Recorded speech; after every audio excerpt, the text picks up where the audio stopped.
Something to play with. Normally I pass books around and objects, and today I'm passing sensors around to entertain yourself while I talk. So obviously you're the only ones of your class who are interested in the future, and all the rest are going to be jobless and poor. You're going to make it.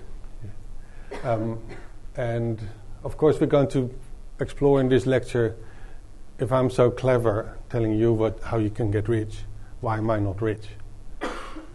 Because I don't really care about it. But because you're doing business, that's what you do, okay? So take whatever you get from this lecture. And this is my sort of brag slide that shows wonkily, of course,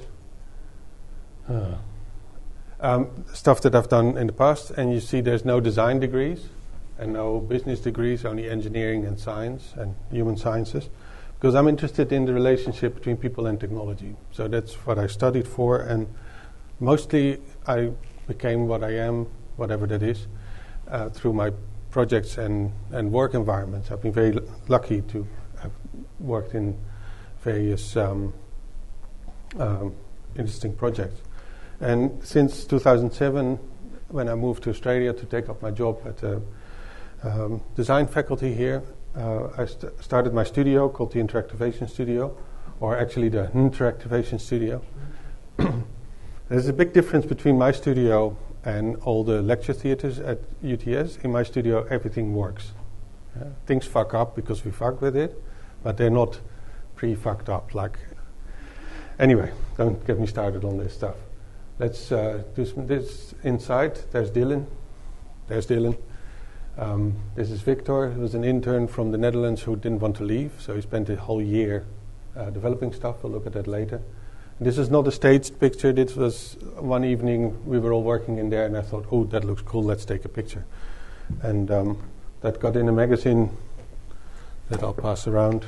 That's the magazine of the interaction community worldwide. So that's good to have the studio featured in that. In the studio, what I'm doing is having nothing fixed, unlike in this theater. So I'm just trying to connect a second computer, and I can't anymore. I used to be able to pull the plugs and do it myself. And they knew that I was doing that and got away with it, but now it's all blocked. So my studio is the opposite. I'm trying to have everything flexible, everything free. The only thing that's fixed is the grid of the mains power, because you don't want to fiddle with that too much. And you always need power everywhere, even in business, particularly in business. Power. So we can change the whole lab around and very quickly change it from a lecture room into a workshop space, into an exhibition space, or a playground. All these things we can very easily do in there. And because I was asked to talk about the technology of the future, I think there's absolutely no point in trying to even think about the future if you don't understand the past. So actually I do spend a lot of time reading books about archaeology and the development of language, for instance. Absolutely gripping stuff. How did we develop as human beings, externalizing our thoughts and our actions, and thereby being able to learn and growing as entities. And without the tools, we would never have been able to do that. So language tools and physical tools like these stone tools. And we're still doing that. Now it's the computer that externalizes our memory and our cognition, and it works with us. If you don't understand that, and a lot of industries don't understand it, so they bring out a whole lot of crap that's not going to work the way we want it to do because they don't understand how people do things. And that is, of course, developing as we go along. So this is from the British Museum. This was in the Netherlands where I was a couple of weeks ago, and I thought this was interesting, this whole collection of stone tools juxtaposed with the Swiss Army knife, because of course that's what it was in those days. And I'm not the only person who makes this comparison. So John Heskett is a leading thinker in industrial design, wrote several books about it. And if you're ever interested in design, this is a really good book. It's later republished under the name An Introduction to Design. And it has a very good overview of where the design industry is heading. And I'll give some examples of that in this talk. These are some Australian stone tools and some that I found myself. So that's the cool thing about Australia, that coming here and being so close to a prehistoric culture with all its richness and all its knowledge and all its culture, although it has been attempted to be wiped out, a lot of it is still there, and that wouldn't be the case anywhere else in the world. So you can indeed find middens in the dunes and ancient stone tools just laying around. And you're not supposed to take them, but if you have a good reason for it, I guess you can. And don't say you didn't know anything about it, because David Unaipon is on your $50 note, and that's the most omnipresent note in Australia because it comes out of the ATM. So I'm showing you a little excerpt from Lake Mungo. Is a very rich archaeological site in Australia. There's a lot of Shunman sites being found around this great lake. Hard to get to. So it must have been a sad part of the night. This is clearly an occupation site, and there's a large porcelain core. They were struck on the bottom side. That plate would be a sharp plate, used like a knife, taken away, while this is carried around and it's like a toolbox. When one plate was worn out, he'd make another one. This would have been made 35,000, 40,000 years ago, and it's been sitting here ever since.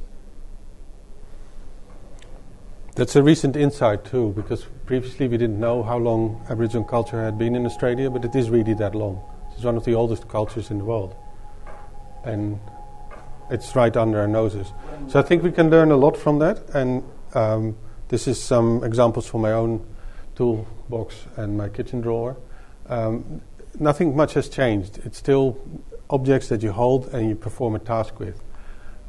Even when I go camping lightweight, I don't take a hammer, so I use a stone to get the pegs in. From there, of course, developed more mechanical contraptions that would transfer power. So like on the bicycle, you can see that, so cogs and levers, and eventually engines got added to it. So then the user of the machine is not the one who generates the energy anymore. And that creates a whole different relationship to technology.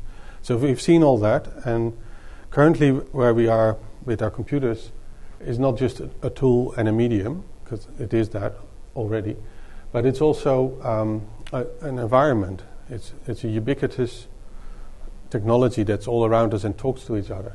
And I call it the electronic ecology, because I'm inspired by the ecologies in nature that are all about interaction between the entities in the ecology. And the transition, say, from stone tools, and I'm just skipping a couple of thousand years here, to the computer, there's two opposing tendencies. One is that the complexity has increased dramatically, and at the same time the visibility and the tangibility and the physicality has decreased. And that's what my work is about, is to try to reverse this arrow, to make computers more physical. And that's why I brought these blocks, so that you can manipulate things on the screen, not with a mouse or with gestures, but with physical objects. So the other two tendencies is that the technology started to miniaturize and sort of disappear from our physical presence, and at the same time become more networked, so they start to talk to each other. And that leads to a ubiquity. And ubiquitous is potentially scary, because that's like Big Brother or lots of little brothers. They're in an environment, they do things for us, they're in the cloud. I'm easily getting lost. So we try to avoid that the interface, and that's what my work is about, is to develop interfaces that they don't disappear. They're still here for us. Because I think technology, even with my technical background, I think technology in itself is meaningless. It only has meaning because we use it. Yeah? And I don't think that's an egocentric stance, is to say that the technology should be here for us and we have to develop it so that we can do things with it. And hardcore engineers might disagree, and I can enjoy a piece of technology on its own and for its own sake, but it's actually not going to save the planet. And we do have a planet to save. Because of this shrinking, the form factor has become completely free. So we're not like, you know what would be a great invention? Foldable cars. So you arrive at the destination, you fold up your car, put it in your pocket, you go inside. And when you come out, you blow it up again. Yeah, we can't do that because it's physical presence. But we did shrink the telephone all the way back to its interface. And in order to work in that way, because it's ubiquitous and spread out, you don't think in devices anymore, but in functionalities. And the industry resists that. So now all the functions that you can think of with digital media are crammed into your iPhone or your smartphone. But I can see that as an electronic ecology. So embedded and invisible and ubiquitous. The term that I use, interactivation, I made it up because interactivity didn't mean anything anymore. So I thought we need a new word that is about activism and about actually developing stuff that we need, and I called that interactivation. In itself, it's not a goal. Making things interactive is a means in order to carry out your tasks. So that's the idea about it. It's also a response to inactive technology. I think technology can only be meaningful if I can interact with it. So I have to put the handles on and the interfaces on in order to do that. So that's my approach to the complexity of the technology. It's very plain. That wasn't plain, that's why it was a bit of a strange effect. This is what I normally take a couple of hours to explain the whole understanding of interaction and how you design interfaces. But that's another lecture. You have to come back for that. And still it's important to have a firm grip on the technology so that you can make it do what you want it to do. That's what we're trying to do in the studio. Now, I'm not going back to the stone tools, but I'm going back to the bins. And you're lucky because normally I also talk about toasters. You need a few mundane technical artifacts in order to explain what it's all about. So bins anyone can relate to, right? So if I show this to design students and I say, what do you read here? What's the statement when you look at this from a design perspective? So I would say you can read that this bin is too small. Yeah, so the Harbour Foreshore Authority put another bin next to it. And now they've upgraded, they've got new bins. And I keep looking at it, so there's the guy cleaning it. It's too difficult to open the thing up, so he puts his hand in and gets the big objects out. And, I mean, are you serious? You designed it so that this guy has to do that? What about people who want to get things out? Yeah, that's the best form of recycling, is people living on the street and eating from the bins, from their own choice, I think. This lady fascinates me because it's a building site at the moment on Circular Quay, and she's still there. They just shifted her. Not to criminalize anything, but anyone, but still people can use it for smoking. Or it doesn't fit big pieces of paper. So I spent a lot of time looking at bins and trying to read how things could be better designed. Yeah, this is not clear, that this is recycling. But you want to put a bottle in there, it's round. You don't want to put paper in there, so you chuck it on here. That's what it's talking to you about. Yeah? That's its affordance. And that's another affordance. Unintended, but it's there. So they didn't think about that properly. Or the holes are too small. And this is not an incident. This happens to be close to a shop that sells coconuts, and often I see this. This was a station bin that was redesigned a couple of years ago to be see-through, which I thought was a great invention because that means that you can check for bombs. Because for years you didn't have bins in the stations in Australia. But of course people don't necessarily read it properly. So I'll show you. It's also sort of shaming, right? It's not only against bombs, but you can also see if people understand the recycling, and they're clearly confused about that. One reason is because the choice is too limited. I think you always want to choose. Let me see if I can find one. Yeah, this is much clearer. Because why would paper and bottles go in the same recycling bin? That doesn't make sense because I'm there and I've made that choice already what it is. Why is that not used? Why does it have to be processed off-site? This is in Adelaide, I think one of the clearest. Barcelona, where they're on the street, so rubbish doesn't get collected from their homes, they have to put it on bins on the street. Same in the Netherlands with bottles, and they get pulled out. And these are the bottles that are being recycled, but there's also bottles that get reused. This is a scheme that Australia abandoned some years ago, and there's a push to bring that back, and it will take a few decades, and by then it will be too late, if I can cynically add that. So rather than smashing the bottle and melting it and turning it into a new bottle, you could also rinse it and put new beer in. So this is very common in continental Europe. And this is UTS' slightly lame response to it, that they claim that it all gets separated off-site. And apparently it's true, but it's a waste of effort, I think.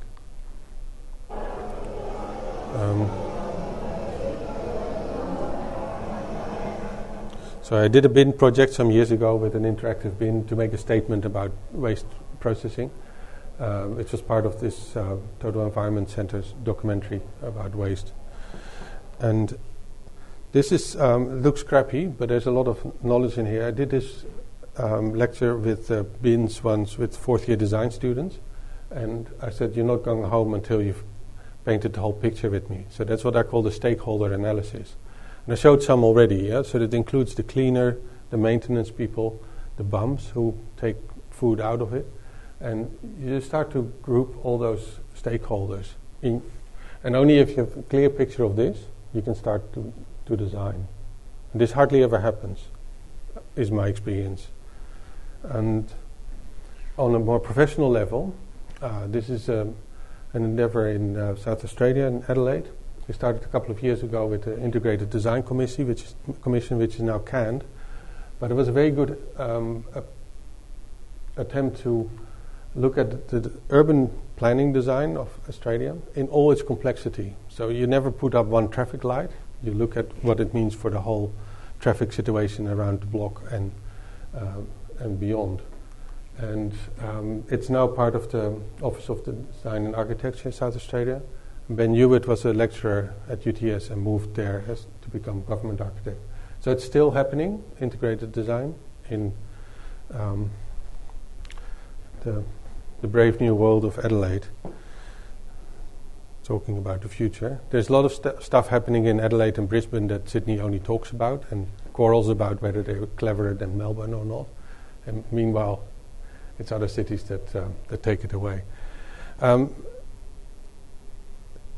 Here's an old iPod. I'm going to make a jump now to look at what I've identified as a strategy behind successful products, which is the iPod. How many of you have an iPod or an iPhone and listen to music to it? Right? Yeah.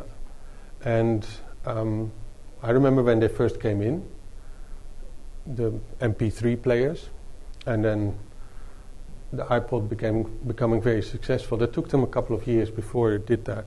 And it wasn't just because it was the sexiest MP3 player on the market. It was because they went across a whole bunch of media and industries, which is hardly ever happens.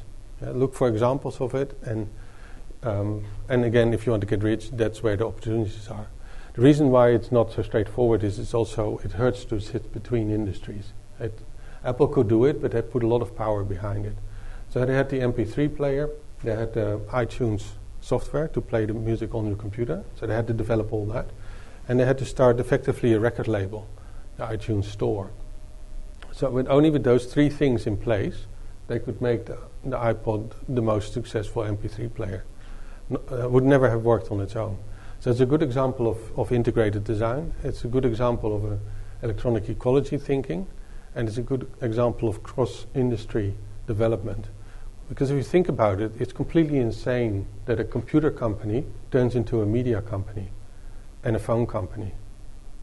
If anybody had predicted that 10 years ago, other than Steve Jobs, people would not have believed that would have been possible. And what is the rest of the industry doing? Still believing it's not possible. I can't understand why Samsung and LG copying the smartphone that Apple brings out, and hardly anything gets added to it.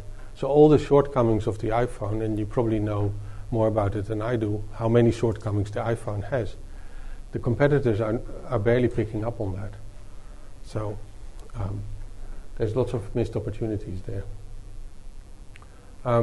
Eventually the Beatles joined the iTunes store, and LTJ Bookham, because I was trying to buy LTJ Bookham albums. And there was only one song in iTunes a couple of years ago. But something happened, so now they're all in there. But by then I had bought mine at Discogs, because I wanted the physical product. Yeah, I buy songs on iTunes, but if I can get the actual case, it's a really beautifully designed little box. It's like a little treasure chest, and with groovy music, if you're into that sort of music. Another example of cross-industry thinking is, and it's also described in Tim Flannery's, one of his last books, Here on Earth, is a Danish energy company that was into windmills, so generating electricity through wind. They started a car hire service, electrical car service. Yeah, that's two very different industries. The reason why they did that is because, you may not realize, but it's very hard to store electrical energy. So the power plants that we have around us, they generate electricity according to the demand. So if the demand fluctuates, the generation fluctuates. It never gets stored anywhere, because storage of electrical energy in batteries is very expensive. So this company was facing this problem that they couldn't actually regulate the windmills because the wind blows as it does, and they were generating excess electricity and didn't know where to put it.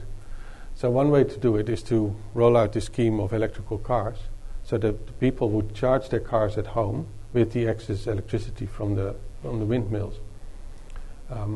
And I think that's a very brilliant stroke. I recently heard that the company had gone bankrupt, but that's beside the point. I still think it's a very good idea. And you can look it up. This is the actual company. So it's a good example of integrated thinking. So you have a problem in one domain and you solve it by attaching it to another domain.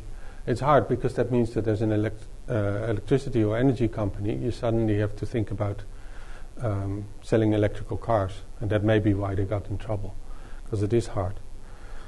On a smaller scale, I found this BioLight burner. Anybody heard of this product?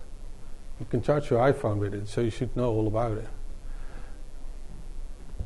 So the way it works is that it has an electrical element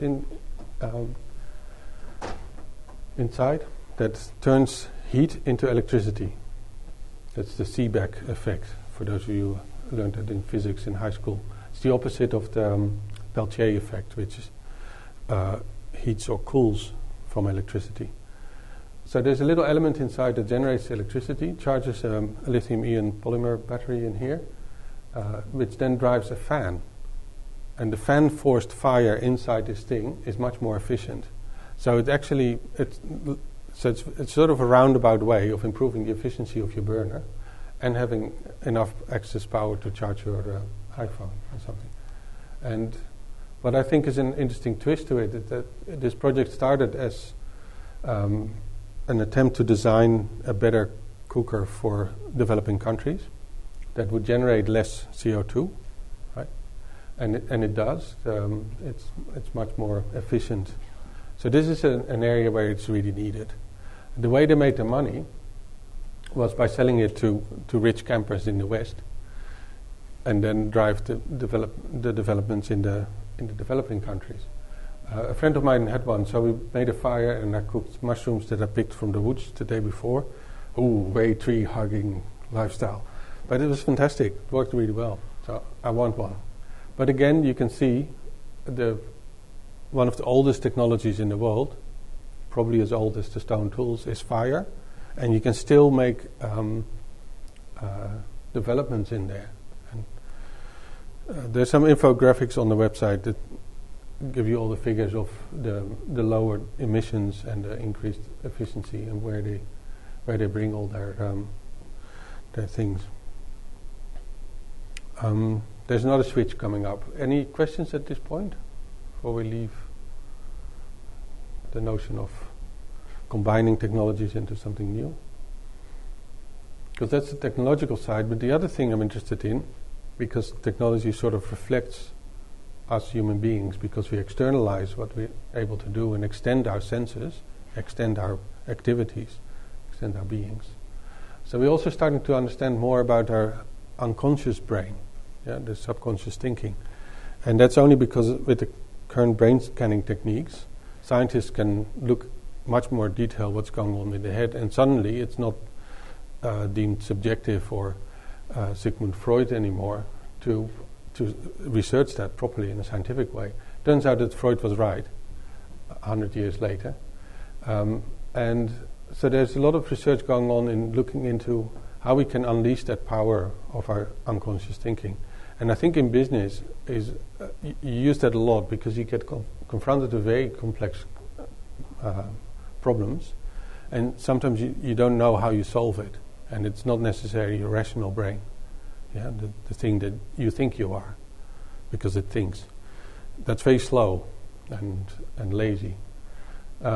This is a blurry picture, sorry, but in my field of interaction design, Don Norman is one of the leading thinkers, and he wrote a book about this a couple of years ago, where he looked at the different layers in the mind. And of course, if you design interfaces, you need to know this because you need to connect to that. Or Daniel Goleman, who's very famous for the emotional intelligence. So stuff that Western science has ignored for a long time because it wasn't objective and rational, we can actually study that now. So that's led to a whole avalanche of books on subliminal thinking and unconscious thinking. And this is my favorite. I've nearly finished it, this book by Daniel Kahneman, whose earlier work I knew when I did my master's thesis. I looked at multitasking and multiprocessing of interaction with our environment. And Kahneman was one of the most advanced models that I found in the literature on how attention in the brain gets distributed over different processes, and how you can design more optimally so that people can actually be supported in their multitasking abilities. So that's a book from 1973, and it's still great. But then I found his latest book, which is a couple of years old, and that he won the Nobel Prize for economics as a psychologist. So I thought that's very interesting. Let's read this. And because I was interested in this new unconscious. So what he's talking about, the fast and slow thinking, relates to what he labels as System 1, System 2. So the rational brain, that's the System 2, and the System 1, which is the also called the experiential brain. So where you have less access to. That part of the brain, the System 1, is really fast and quick and dirty, and the rational brain is slow and reflective.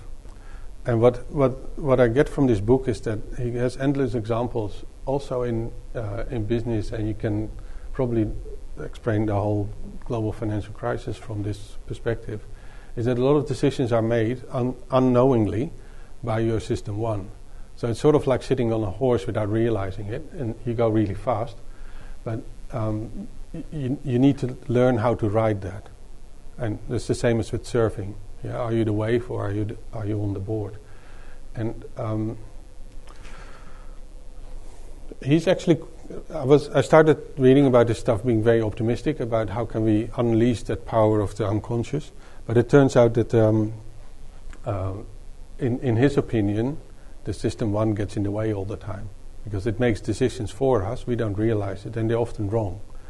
So the book is full of examples of statistics that you look at, and questions about values.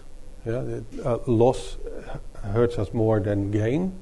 So we actually have an asymmetry in our values and how we approach the world and judge what happens to us and make gambles, for instance, or buy stocks or sell stocks. So it's not surprising that he won the Nobel Prize in economics, because his work has contributed hugely to that field. And he summarizes it really eloquently in the book. It's a joy to read because he's a really nice tone. Anybody know this book actually? Before yeah, I can recommend it. It has very small font, and so it's like 1,000 pages, and it goes on and on and on. But I still enjoy it because it's like listening to a wise old person, and that's what we always should do, of course. What else can I say about that? Yeah, it's probably more of use to you than to me, because I was interested in the subconscious, and I probably need to find other literature for that. But in the meantime, also for marketing and personnel management, you learn a lot from how people do things, how they judge things, how you can mislead them, how easy it is to persuade people to buy something that's not good. You can learn how to do that. That's not the purpose of the book.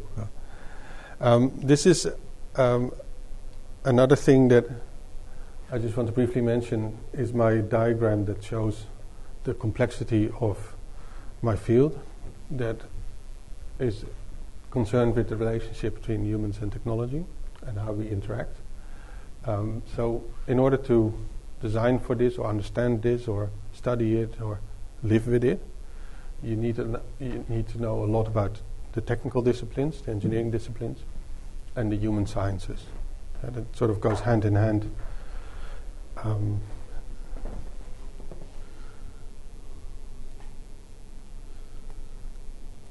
And on a lower level, this is what actually is happening when one person interacts with one piece of technology. Yeah, so you do something, because you had a great idea, you do something operating on the technology, assuming it's interactive. That means that it's not just I press a button and the light comes on, but it actually there's processing going on and something interesting is happening and I get a response to that. That's truly interactive. I perceive that, preferably through multiple of my senses, and process it in my brain and take action again. So that's the interaction loop that it's all about. Now I want to use my last minutes. How many minutes do I have? Okay. Some more frivolous stuff. First of all, have you all been to the Biennale? I can recommend it. These are 3 of the venues. There's heaps of interesting stuff. Even if you're not interested in art, you'll find things in there that made you realize why you should be interested in art. But enough about art. I'll come back to that. I wanted to show a serious project that I've been working on in the last years. Anybody here got a Fitbit? Well, I think it's old people have Fitbits. So I have one because I'm interested in the technology, not so much in how many steps I do. But it tells me in the morning to vamos. So that way of thinking, of measuring what people do and then influencing our development, I think that's what's happening. It's happening a lot. There's a trend. And so we are becoming data. And there's an interesting Machiavellian twist here, is that the data is actually owned by the Fitbit company, even though they tell you on the website that they don't. I need to get a paid subscription in order to get my data back. Yeah, so these things like the scales and the step counter, they analyze. They track what I'm doing, and that data goes straight to Fitbit, and I can look at it on a web interface, but I actually can't get the data until I pay for it. So I thought that was interesting. There was a side track on this project that I've been working on since 2009 with my colleague Stuart Smith, who is now in Tasmania, looking at how we can support rehabilitation of people with interactive technologies. So we first looked at game devices and extended some Wii controllers. Spent a lot of time looking at how the therapists work in the ward, and developed some proposals and responses to that, and narrowed it down to these, or it's actually not narrowing down in strict sense, these key issues of motivating the patients to do their exercises, individualize the solutions, so make custom solutions, and the aim is to make patients more independent. And it's this customization that gives us most things to play with from the design perspective. So what you can see here, some examples of traditional interventions. So they're passive things. They're very lucid, cleverly designed things. We looked at that and said, okay, can we replace these things by sensors? Not for the sake of it, but then we have more flexibility. So one of our students did a major project on that and designed a sleeve with sensors to do this sort of work.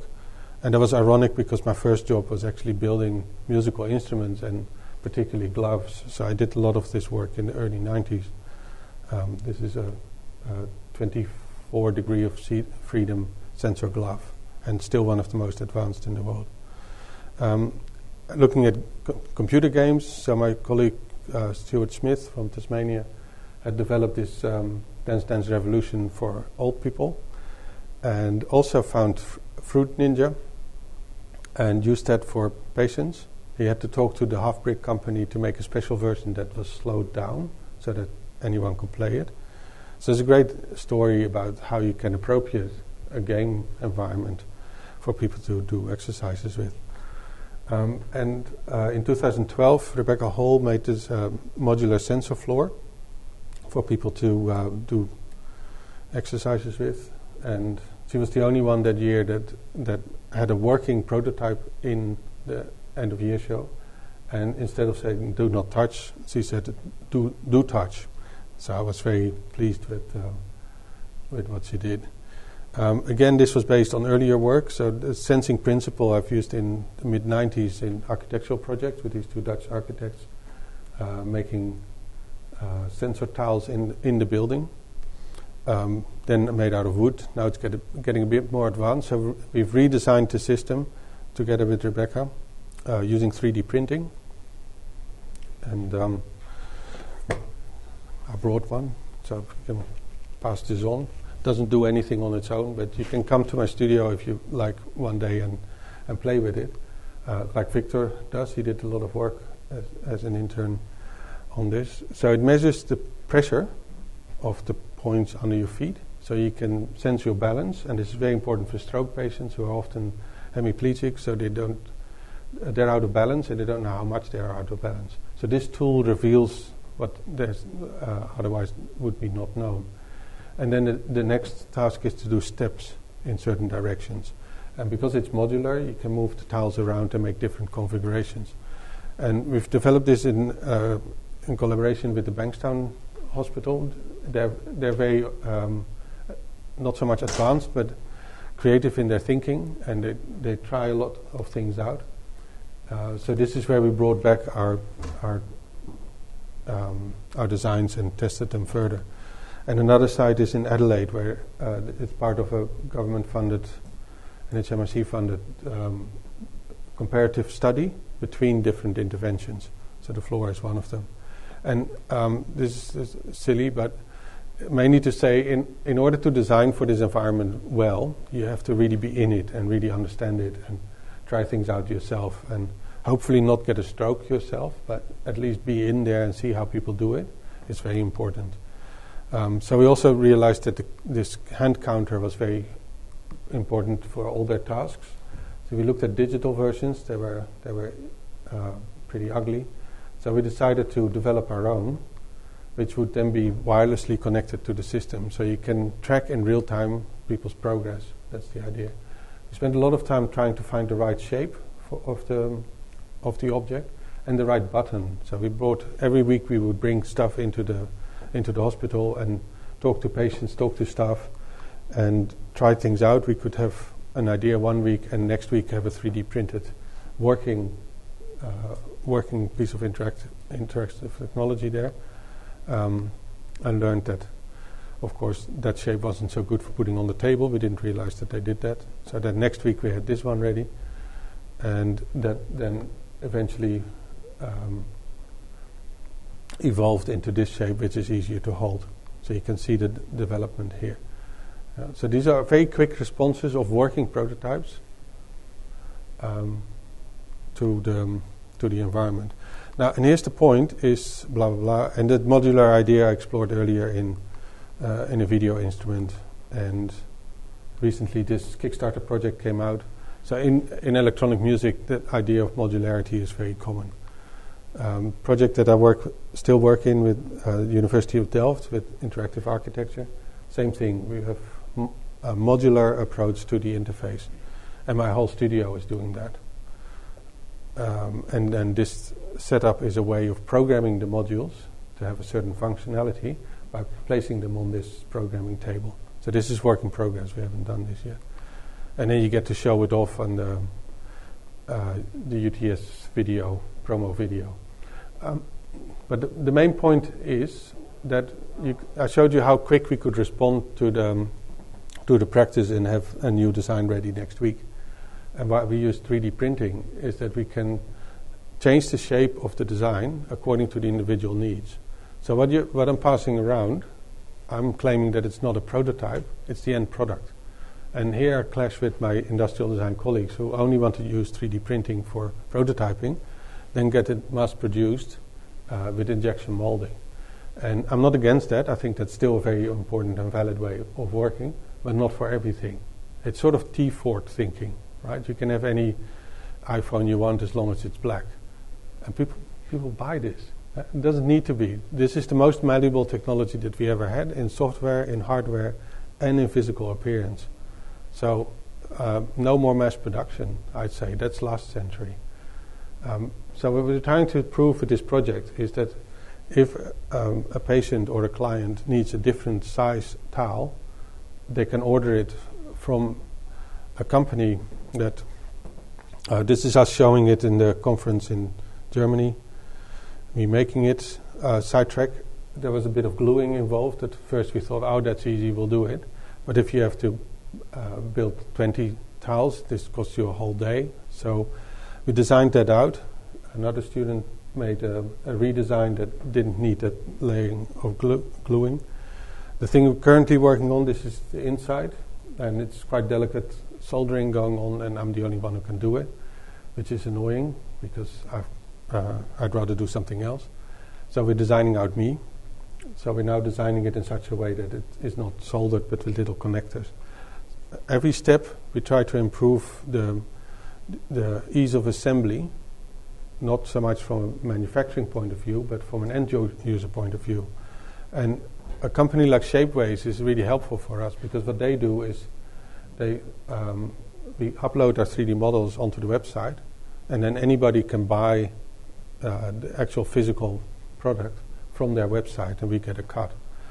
So the idea is that we would have different sizes on here that we've designed, and people can just order the parts from another company, blah, blah, stick the whole thing together, assemble their own product.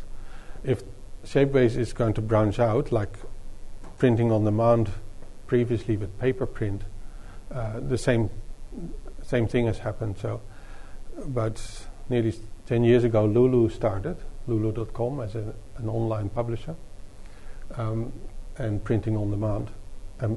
Paper printing on demand is now very common, and 3D printing on demand is predicted to be one of the next common things.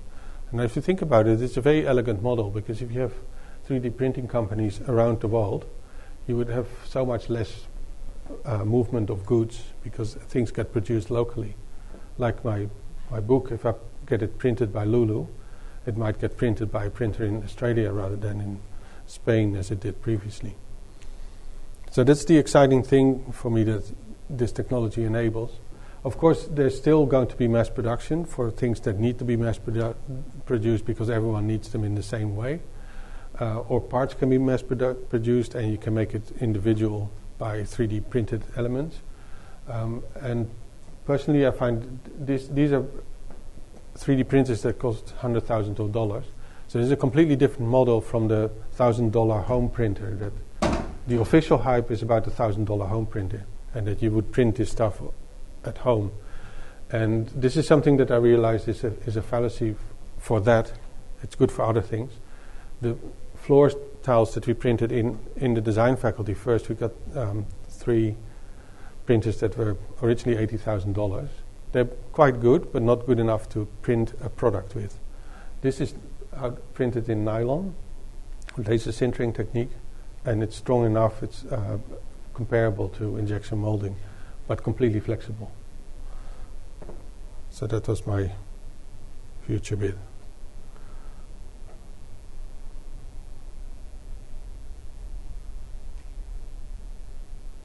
I've got more, if you want. I've got more. Have you all been to Vivid?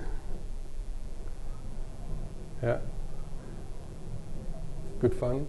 There's always a few good things in Vivid, but also a lot of tech, I think. It's a bit of Luna Park, New Year's Eve, I think. This is actually quite cool, but still. It's, anyway. We take our first year students, there's now 480 first year design students, watch out for them. We take them to the island, and I do projections on the island, and one thing I do is bring back past presences. So this was in the Graffiti Art Festival, the Outpost Festival a couple of years ago. They got painted over, apparently because of the people in Birchgrove complained. It wasn't me. And I'm projecting that back. Or this one was one of my favorites. And got that back, or this. And I don't know why they painted over. I mean, no one needed these windows to be grey. So I can't stand there all day with my projector, but you get the point. And also, this is my son Rufus, both of them. So this is when he was 2.5. This is when he was 3. So, because I filmed him running into one of the previous Biennale's works, as a folk work. So that's him running into it, and this is when he's 3, so last year in May, running into his own projection, interacting with his former self. And of course this year I did more projections in the design camp. So my aim was to add a third Rufus to it. And he gets this, maybe because he's got a father who's got a projector, but he doesn't get confused by seeing his younger self like previous generations would be used to seeing themselves in photographs, and he's used to seeing himself projected. Yeah. There we go. So now there's 3 Rufi.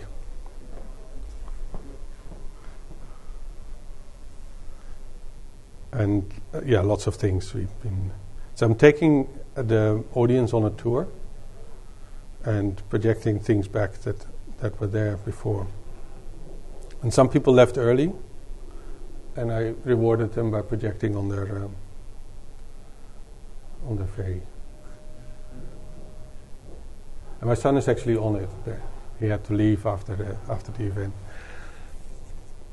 So we spent 3 days there and 2 nights. Actually, I spent 3 nights there. The students all camp in the campground, in tents, and the staff are in the houses on the top. They're quite decent, and it's great fun to be on the island at night because everyone's gone, and it's yours. It's your territory. So we do wacky things like projecting onto the water tower. That's the same projection as you see here.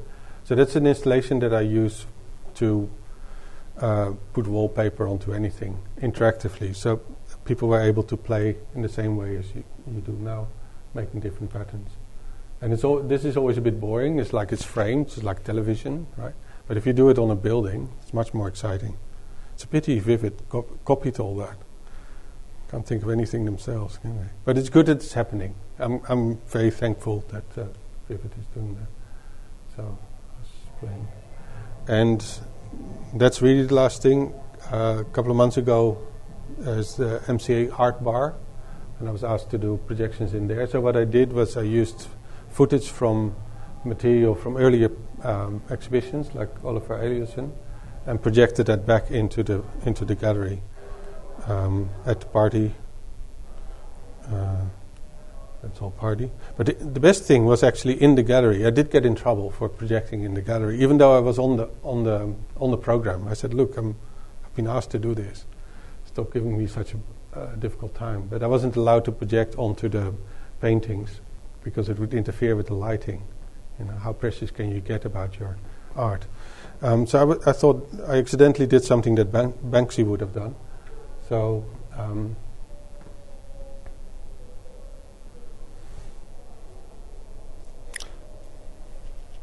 So that's Sean Gladwell. He's very famous for making video art, and it's all related to skateboards and mountain bikes and stuff. But I thought, and I like that work that is in there, but I thought it was a bit lonely in there. Always, he's been there for years on a skateboard with the bad weather coming in. So I thought I filmed it and got in trouble for that. And then took him away, took him out of his prison and projected him around. And surprisingly, I only got mildly in trouble for this, because people told me not to project onto the paintings, but there's heaps of other surfaces that you can.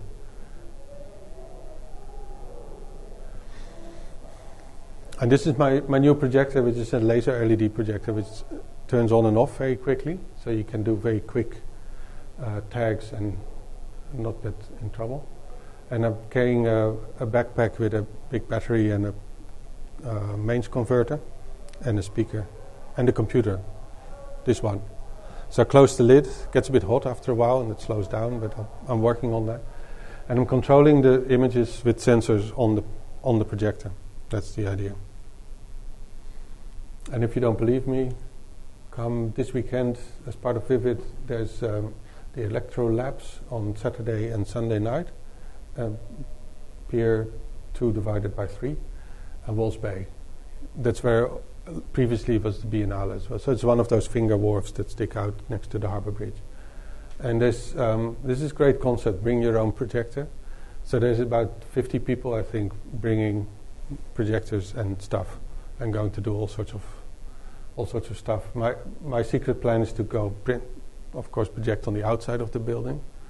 So you might see me first, unless I get arrested. But I haven't been so far. This is the thing from a law perspective.